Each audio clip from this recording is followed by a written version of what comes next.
ಎಲ್ಲರಿಗೂ ಸ್ಪರ್ಧಾಟ ತರಗತಿಗೆ ಸ್ವಾಗತ ಸುಸ್ವಾಗತ. ಇಂದು ನಾವು 10ನೇ ತರಗತಿಯ ಮೇಲ್ಮೈ ವಿಸ್ತೀರ್ಣಗಳು ಮತ್ತು ಘನಫಲಗಳು ಎಂಬ ಪಾಠವನ್ನು ಚರ್ಚಿಸೋಣ.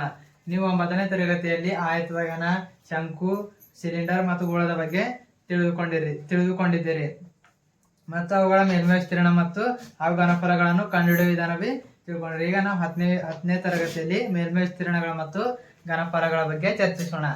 ಈಗ ನಾವು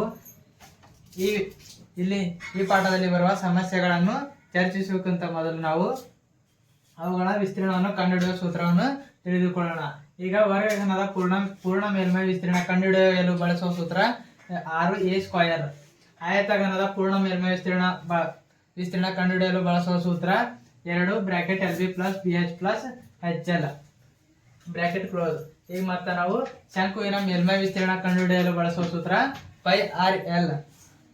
ಶಂಕುವಿನ ಈಗ ಮುಂದೆ ಯಾವ್ದಂದ್ರೆ ಶಂಕುವಿನ ಪೂರ್ಣ ಮೇಲ್ಮೈ ವಿಸ್ತೀರ್ಣ ಕಂಡುಹಿಡಿಯುವ ಸೂತ್ರ πRL ಬ್ರಾಕೆಟ್ R + L. ಈಗ ಸಿಲಿಂಡರ್ನ ವಕ್ರ ಮೇಲ್ಮೈ ವಿಸ್ತೀರ್ಣ ಕಂಡುಹಿಡಿಯುವ ಸೂತ್ರ 2πRH. ಈ ಸಿಲಿಂಡರ್ನ ಪೂರ್ಣ ಮೇಲ್ಮೈ ವಿಸ್ತೀರ್ಣ ಕಂಡುಹಿಡಿಯುವ ಸೂತ್ರ 2πR bracket R + H bracket close. ಈಗ ಗೋಳದ ಪೂರ್ಣ ಮೇಲ್ಮೈ ವಿಸ್ತೀರ್ಣ ಕಂಡುಹಿಡಿಯುವ ಸೂತ್ರ 4πR². ಅರ್ಧಗೋಳದ ಪೂರ್ಣ ಮೇಲ್ಮೈ ಕಂಡುಹಿಡಿಯುವ ಸೂತ್ರ 3πR².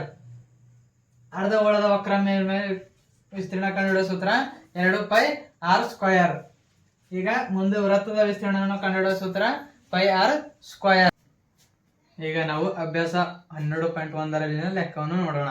ಪೈನ ಬೆಲೆಯನ್ನು ನೀಡುವ ತನಕ π = 22/7 ಎಂದು ಪರಿಗಣಿಸಿ. ಅಂದ್ರೆ ಪೈ ಬೆಲೆ ನೀಡಸ್ತಾನ ಪೈ ಬೆಲೆ 22/7 ಅಂತ ತಗೊಂಡಾರ. ಈಗ ಒಂದೇ ಲೆಕ್ಕ 64 cm³ ಘನಫಲವನ್ನು ಹೊಂದಿರುವ 2 ವರ್ಗ ಘನಗಳ ಮುಖಗಳನ್ನು ಸೇರಿಸಿ ಒಂದು ಆಯತ ಘನಾಕೃತಿಯನ್ನು ಮಾಡಿದೆ. ಈ ಆಯತ ಘನಾಕೃತಿಯ ಮೇಲ್ಮೈ ವಿಸ್ತೀರ್ಣವನ್ನು ಕಂಡುಹಿಡಿಯಿರಿ. ಅಂದ್ರೆ ಇಲ್ಲಿ ಎರಡು ವರ್ಗ ಘನಗಳ ಮುಖಗಳು ತಗೊಂಡು ಒಂದು ಆಯತ ಘನ ಮಾಡ್ರಂತ ಆಯತ ಘನದು ಮೇಲ್ಮೈ ವಿಸ್ತೀರ್ಣ ಅಂತ ಕಂಡುಹಿಡತ್ತ. ಇಲ್ಲೆರಡು ನೀವು ಚಿತ್ರದ ಪ್ರಕಾರ ಒಂದು ಆಯತ ಘನ ಮಾಡ್ಕೊಂಡಿದ್ದೇವೆ. ಇಲ್ಲಿ ಒಂದು ವರ್ಗಘನ, ಇದು ಒಂದು ವರ್ಗಘನ, ಎರಡು ಒಂದು ಸೇರಿಸಿ ಒಂದು ಆಯತ ಘನ ಮಾಡ್ರಂತ ಆಯತ ಘನದ ಮೇಲ್ಮೈ ವಿಸ್ತೀರ್ಣ ಕಂಡುಹಿಡಿ ಅಂದಾರ. ಈಗ ಅವ್ರ ಘನದ ಘನಫಲ ಎಷ್ಟು ಕೊಟ್ರ? 64 cm³ ಕೊಟ್ರ. ಈಗ ನಾವು ಘನದ ಪ್ರತಿಯೊಂದು ಅಂಚು ಅಂದ್ರೆ ಅಂಚುಗಳದು ಬೆಲೆ ಏನಕ್ಕೆ ಬರೀ ಎ ಆಗಿರ್ಲಿ. ಈಗ a³ = 64. ಇದು ಕ್ಯೂಬ್ ಆಚಕ್ ಹೋಯ್ತಂದ್ರ ಕ್ಯೂಬ್ √64 ಆಯ್ತದ.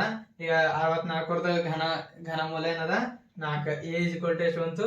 4 ಅಂತ. ಅಂದ್ರೆ ಇಲ್ಲಿ ಪ್ರತಿಯೊಂದು ಅಂಚೆ ಎಷ್ಟವ? a = 4. ಪ್ರತಿಯೊಂದು ಅಂಚೆ ಎಷ್ಟವ? 4. ಈ ಘನಾಕೃತಿಯ ಪ್ರತಿಭಾವು ಎಷ್ಟಿದೆ? 4 cm ಅಳತೆ ಆಗಿದೆ.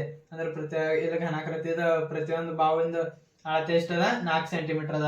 ಈಗ ಆಯತ ಘನದ ಉದ್ದ ಅಂದ್ರೆ ಆಯತ ಘನದ ಉದ್ದ ಎಷ್ಟು? ಇಲ್ಲಿ 2 ಸೇರಿಸಿನ ಕಡೆಯಿಂದ ಇದು 4, ಇದು 4 + 4 ಎಷ್ಟು? 8. ಆಯತ ಘನದ ಉದ್ದ ಎಷ್ಟು? 8. ಈಗ ಆಯತ ಘನದ ಅಗಲ ಎಷ್ಟು? 4 cm. ಆಯತ ಘನದ ಎತ್ತರ 4 cm. ಈಗ ಆಯತ ಘನದ ಪೂರ್ಣ ಮೇಲ್ಮೈ ವಿಸ್ತೀರ್ಣ ಕಂಡುಹಿಡಿಯುವ ಸೂತ್ರ 2 bracket LB + BH + HL cm². ಇದರಿಂದ ಆಯತ ಘನದ ಪೂರ್ಣ ಮೇಲ್ಮೈ ವಿಸ್ತೀರ್ಣ ಕಂಡುಹಿಡಿಯುವ ಸೂತ್ರ ಅದ.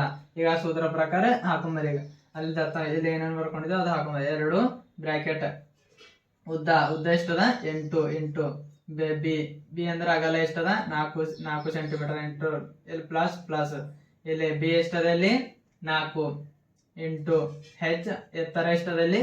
4 ಪ್ಲಸ್ ಎಲ್ಲ ಅಂದ್ರೆ ಎಲ್ಲ ಉದ್ದ ಎಷ್ಟು? 8 ಇಂಟು ಇಲ್ಲಿ ಮತ್ತ ಬಿ ಎಷ್ಟದ? 4 × 4.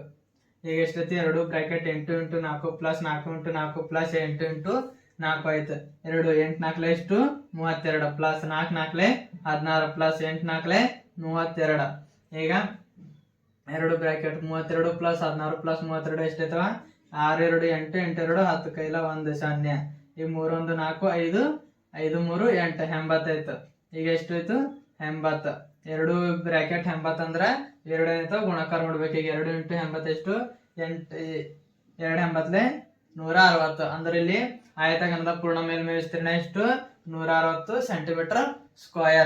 ಲೆಕ್ಕ. ಒಂದು ಪಾತ್ರೆಯ ಆಕಾರವು ಟೊಳ್ಳಾದ ಅರ್ಧಗೋಳಾಕೃತಿಯ ಮೇಲೆ ಟೊಳ್ಳಾದ ಸಿಲಿಂಡರ್ ಅನ್ನು ಇರಿಸಿ ಉಂಟಾಗಿದೆ. ಅರ್ಧಗೋಳದ ವ್ಯಾಸವು 14 cm ಮತ್ತು ಪಾತ್ರೆಯ ಒಟ್ಟು ಎತ್ತರವು 13 ಸೆಂಟಿಮೀಟರ್ ಇದೆ.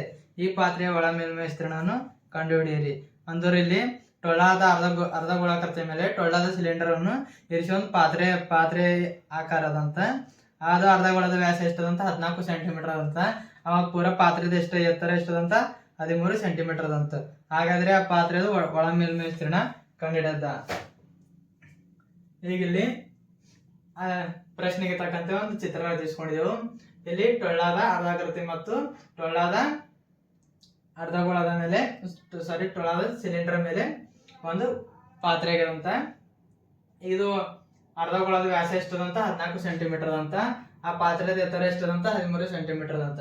ಈಗ ಇಲ್ಲಿ ವ್ಯಾಸ 14 ಸೆಂಟಿಮೀಟರ್ ಅಂದ್ರ ಈ ಅರ್ಧಗೋಳ ತ್ರಿಜ್ಯ ಎಷ್ಟು ಇರ್ತದ, ಆ ವ್ಯಾಸದ ಅರ್ಧ ಏನಿರ್ತದ ತ್ರಿಜ್ಯ ಇರ್ತದ. ಸರಿಯಿಂದ 6 14/7 2 1 2 2 2 14 ಅಂದ್ರ ತ್ರಿಜ್ಯ ಎಷ್ಟು 7 ಸೆಂಟಿಮೀಟರ್. ಈಗ ಇಲ್ಲಿ ಸಿಲಿಂಡರ್ನ ಎತ್ತರ ಕಂಡುಹಿಡಬೇಕಾದ್ರೆ ಈಗ ಇಲ್ಲಿ 7 ಸೆಂಟಿಮೀಟರ್ 13 ಸೆಂಟಿಮೀಟರ್ 7 ಸೆಂಟಿಮೀಟರ್ ಕಳೆದ್ರು ಸಿಲಿಂಡರ್ನ ಎತ್ತರ ಬರ್ತದೆ. ಈ ಸಿಲಿಂಡರ್ನ ಎತ್ತರ ಎಷ್ಟದ 6 ಸೆಂಟಿಮೀಟರ್. ಈಗ ನಾವು ಪಾತ್ರೆ ಒಳ ಮೇಲ್ಮೈ ವಿಸ್ತೀರ್ಣ ಕಂಡುಹಿಡಬೇಕಾದ್ರೆ ಸಿಲಿಂಡರ್ನ ಒಳ ಮೇಲ್ಮೈ ವಿಸ್ತೀರ್ಣ ಮತ್ತು ಅರ್ಧಗೋಳದ ಒಳ ಮೇಲ್ಮೈ ವಿಸ್ತೀರ್ಣ ಎರಡು ಕೂಡಿದಾಗ ಏನ್ ಬರ್ತದ, ಪಾತ್ರೆ ಒಳ ಮೇಲ್ಮೈ ವಿಸ್ತೀರ್ಣ ಬರ್ತದ.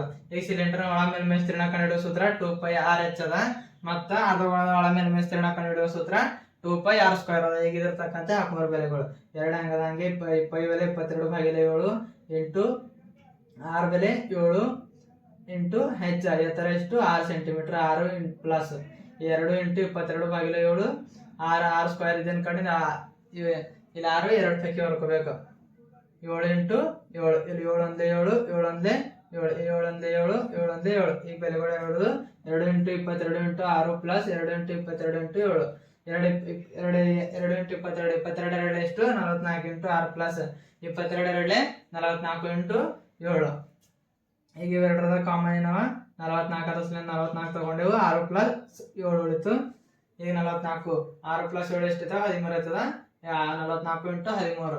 ಈ ಪಾತ್ರೆಯ ಒಳ ಮೇಲ್ಮೈ ಒಟ್ಟು ವಿಸ್ತೀರ್ಣ ಎಷ್ಟು 572 ಸೆಂಟಿಮೀಟರ್ ಸ್ಕ್ವೇರ್. ಪಾತ್ರೆ ಒಟ್ಟು ಒಳ ಮೇಲ್ಮೈ ವಿಸ್ತೀರ್ಣ 572 ಸೆಂಟಿಮೀಟರ್ ಸ್ಕ್ವೇರ್. ಈಗ ನೆಕ್ಸ್ಟ್ ಮೂರನೇ ಲೆಕ್ಕ. ಒಂದು ಆಟಿಕೆಯನ್ನು 3.5 ಸೆಂಟಿಮೀಟರ್ ತ್ರಿಜ್ಯವನ್ನು ಹೊಂದಿರುವ ಅರ್ಧಗೋಳದ ಮೇಲೆ ಅಷ್ಟೇ ತ್ರಿಜ್ಯವನ್ನು ಹೊಂದಿರುವ ಒಂದು ಶಂಕುವನ್ನು ಕೂಡಿಸಿ ತಯಾರಿಸಿದೆ. ಆಟಿಕೆಯ ಒಟ್ಟು ಎತ್ತರವು 15.5 ಸೆಂಟಿಮೀಟರ್ ಆದರೆ ಆಟಿಕೆಯ ಒಟ್ಟು ಮೇಲ್ಮೈ ವಿಸ್ತೀರ್ಣವನ್ನು ಕಂಡುಹಿಡಿಯಿರಿ. ಇಲ್ಲೊಂದು ಅರ್ಧಗೋಳದ ಮೇಲೆ ಅಷ್ಟೇ ತ್ರಿಜ್ಯವನ್ನು ಹೊಂದಿರುವ ಒಂದು ಶಂಕು ಇಟ್ರಂತ. ಅಂದ್ರೆ ಅರ್ಧಗೋಳದ ಮೇಲೆ ಶಂಕುವನ್ನು ಕೂಡಿಸಿ ಒಂದು ಆಟಿಕೆ ತಯಾರಿಸ್ಯಾರಂತ. ಆಟಿಕೆದ ತ್ರಿಜ್ಯ ಅರ್ಧಗೋಳದ ತ್ರಿಜ್ಯ 3.5 ಸೆಂಟಿಮೀಟರ್ ಅಷ್ಟೇ ತ್ರಿಜ್ಯದಿಂದ ಒಂದು ಶಂಕು ಕೂಡಿಸ್ಯಾರ. ಆಟಿಕೆ ಒಟ್ಟು ಎತ್ತರ ಎಷ್ಟದಂತ 15.5 ಸೆಂಟಿಮೀಟರ್ ಅಂತ ಒಟ್ಟು. ಹಾಗಾದ್ರೆ ಆ ಆಟಿಕೆ ಒಟ್ಟು ಮೇಲ್ಮೈ ವಿಸ್ತೀರ್ಣ ಒಂದು ಕಂಡುಹಿಡಿದ. ಅದರ ಪ್ರಶ್ನೆಗೆ ತಕ್ಕಂತೆ ಒಂದು ಚಿತ್ರ ಹಾಕೊಂಡಿದ್ದೆವು. ಇಲ್ಲಿ ಶಂಕುದ ಎಷ್ಟದಂತ ತ್ರಿಜ್ಯ ಅದು ಅರ್ಧಗೋಳದ ಎಷ್ಟದ ಅಷ್ಟೇ ಇರ್ತದ. ಅದರ ಇಲ್ಲಿ ಶಂಕುದ ಎಷ್ಟದ 3.5 ಸೆಂಟಿಮೀಟರ್ ಅಂತ. ಇಲ್ಲ ಅದು ಆಟಿಕೆ ಒಟ್ಟು ಎತ್ತರ ಎಷ್ಟದ 15.5 ಸೆಂಟಿಮೀಟರ್ ಅದ. ಈಗ ಶಂಕುವಿಂದ ಎತ್ತರ ಎಷ್ಟಿರ್ತದ ಈ ತ್ರಿಜ್ಯ 15.5 3.5 ಎಷ್ಟು 12 ಸೆಂಟಿಮೀಟರ್. ಈ ಶಂಕುವಿನ ಎತ್ತರ ಎಷ್ಟು 12 ಸೆಂಟಿಮೀಟರ್ ಇರ್ತದ. ಈ ಶಂಕು ಮತ್ತು ಅರ್ಧಗೋಳದ ತ್ರಿಜ್ಯ ಎಷ್ಟು ಅಂತ ಅವೆರಡು ಸೇಮ್ ಇದ್ದ ಕಡೆ 3.5 ಸೆಂಟಿಮೀಟರ್. ಈಗ ಶಂಕುವಿನ ಓರೆ ಎತ್ತರ ಕಂಡುಹಿಡಿಯಿರಿ. ಶಂಕುವಿನ ಓರೆ ಎತ್ತರ ಇದೊಂದು ಲಂಬಕೋನ ತ್ರಿಭುಜ. ಇದು ಲಂಬಕೋನ ತ್ರಿಭುಜದು ಓರೆ ಎತ್ತರ ಕಂಡುಹಿಡಿದ. ಈ ಲಂಬಕೋನ ತ್ರಿಭುಜದ ಪೈಥಾಗೋರಸ್ನ ಪ್ರಮೇಯ ಪ್ರಕಾರ L² = h² + r². ಈಗ L² ಹಂಗದ ಹಂಗೆ h ಎಷ್ಟದಲ್ಲಿ 12 square plus r ಎಷ್ಟದ 3.5 whole square. L² ಹಂಗದ ಹಂಗೆ 2 ವರ್ಗ ಎಷ್ಟು 144 3.5 ಡಬಲ್ ಮಾಡಿದ್ರೆ ಎಷ್ಟು 12.25. L² 2 ಕೂಡಿದ್ರೆ ಎಷ್ಟು 156.25. ಈಗ ಸ್ಕ್ವೇರ್ ಇದ್ದಿಂದ ಹಚ್ಚಕ್ ಹೋದ್ರೆ ರೂಟ್ ಐತದ. ಅಸಲಿಂದ L = √156.25. ಈಗ ರೂಟ್ ಹೊರ ತೆಗೆದ್ರೆ ಎಷ್ಟು L = 12.5 ಸೆಂಟಿಮೀಟರ್. ಈಗ ನಾವು ಆಟಿಕೆಯ ಪೂರ್ಣ ಮೇಲ್ಮೈ ವಿಸ್ತೀರ್ಣ ಕಂಡುಹಿಡಿದ. ಈಗ ಅದು ಕಂಡುಹಿಡಬೇಕಂದ್ರೆ ನೋಡಬೇಕು ಶಂಕುವಿನ ಮೇಲ್ಮೈ ವಿಸ್ತೀರ್ಣ ಮತ್ತು ಅರ್ಧಗೋಳದ ಪಾರ್ಶ್ವ ಮೇಲ್ಮೈ ವಿಸ್ತೀರ್ಣ ಇವೆರಡು ಕೂಡಿಸಿದ್ರೆ ಏನ್ ಬರ್ತದ ಆಟಿಕೆಯ ಪೂರ್ಣ ಮೇಲ್ಮೈ ವಿಸ್ತೀರ್ಣ ಬರ್ತದ. ಈಗ ಶಂಕುವಿನ ಮೇಲ್ಮೈ ವಿಸ್ತೀರ್ಣ ಕಂಡುಹಿಡಿಯೋ ಸೂತ್ರ πr(l) ಅದ. ಮತ್ತು ಅರ್ಧಗೋಳದ ಪಾರ್ಶ್ವ ಮೇಲ್ಮೈ ವಿಸ್ತೀರ್ಣ ಕಂಡುಹಿಡಿಯೋ ಸೂತ್ರದಿಂದ 2πr² ಅದ. ಇದರ ತಕ್ಕಂತೆ ಬೆಲೆಗಳು ಹಾಕೊಂಬರ್ರಿ. ಪೈ ಬೆಲೆಯನ್ನು 22/7 ಇಂಟು r ತ್ರಿಜ್ಯ ಎಷ್ಟದ 3.5 ಇಂಟು ಎಲ್ ಎಷ್ಟದೆ ಇಲ್ಲಿ 12.5 ಪ್ಲಸ್ 2 ಇಂಟು ಪೈ ಬೆಲೆ 22/7 ಇಂಟು r² ಅಂದ್ರೆ ತ್ರಿಜ್ಯ 3.5 ಹೋಲ್ ಸ್ಕ್ವೇರ್. ಈಗ 22/7 ಇಲ್ಲಿ 2 1 7 ಸಾರಿ 7 1 7 7 5 35 ಇಳಿತು. ಪಾಯಿಂಟ್ ಇದ್ದೇನೆ 0.5 ಆಯ್ತು.